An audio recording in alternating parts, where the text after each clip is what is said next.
As technology advances, scams are evolving too. But the red flags remain the same. For some of you, these names are history. For others, they were the headlines you grew up with. We're going to break down some of the biggest financial scandals in history. And since we can't cover them all, let us know in the comments which massive fraud we should cover next. We're making billions. Mistress Lee, just don't ask how. That was Enron's business model until it all fell apart. They started as a boring pipeline company, but transformed into an energy trading giant. They created hundreds of fake companies, special purpose entities, to hide massive losses. Then they used an accounting trick called mark-to-market. Imagine telling your boss you should get a bonus today for work you might do next year. That's what they did. When it collapsed, $74 billion vanished. The most shocking part, their accounting firm, Arthur Andersen, was shredding documents by the truckload. And adding to the irony, one of their paid consultants was Nobel-winning economist Paul Krugman. This scandal was so bad it gave us the Sarbanes-Oxley Act, changing corporate rules forever. Just when people thought corporate fraud couldn't get worse, WorldCom stepped up. They were America's second largest phone company, and they treated regular expenses as investments. It's like claiming your grocery bills are home improvements. They took billions in maintenance fees and pretended they were long-term investments, inflating their profits by $11 billion. 30,000 workers lost their jobs. The truly mind-blowing part, their internal auditor, Cynthia Cooper, found the fraud not through some grand investigation, but by tenaciously following her curiosity about a few strange entries. One curious employee brought down a $100 billion company. I've got a special opportunity that consistently makes 10 to 12% returns every year, no matter what. If anyone promises you this, run away.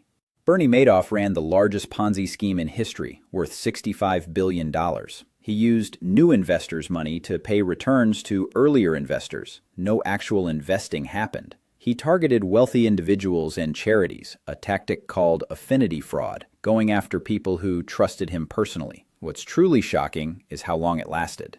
Financial analyst Harry Markopolos figured it out and warned the SEC repeatedly, starting in 2000. He literally handed them a file titled, "The World's Largest Hedge Fund is a Fraud." They ignored him for 8 years. The scheme only collapsed when the 2008 financial crisis hit, and Madoff's own sons turned him in. But the biggest scam of the century wasn't just one man. It was a layer cake of interconnected fraud that nearly destroyed the global economy. First, banks gave mortgages to literally anyone because they immediately sold these terrible loans to Wall Street. Wall Street then chopped them up and blended them into toxic financial products called mortgage-backed securities.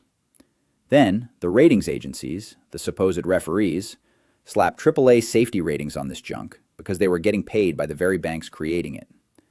The whole system collapsed, wiping out $10 trillion in housing value. Millions lost their homes. And the craziest part? Almost no major executives went to jail. The banks got bailed out with taxpayer money. They were too big to fail. Elizabeth Holmes claimed she'd invented a revolutionary blood testing device that only needed a finger prick. Major problem? It didn't work at all. She raised $700 million, built Theranos into a $9 billion company, and packed her board with powerful old men like Henry Kissinger. They even performed flawed tests on real patients in Walgreens. In a move many saw as a desperate attempt to gain sympathy from the court, she had 2 children after being indicted, arguing that being a mother should keep her out of prison. It did not work. This wasn't just financial fraud. This was putting people's lives at risk for a fantasy. And finally, FTX. Sam Bankman-Fried's entire image was as fake as his business. The scam was shockingly simple. FTX was secretly transferring customer funds to his personal trading firm, Alameda Research. They used your money to make risky bets, buy luxury real estate, and make huge political donations. Until days before the collapse, he was celebrated as the next Warren Buffett, testifying before Congress as the face of responsible crypto. When it all came crashing down, over $8 billion of customer money was just gone.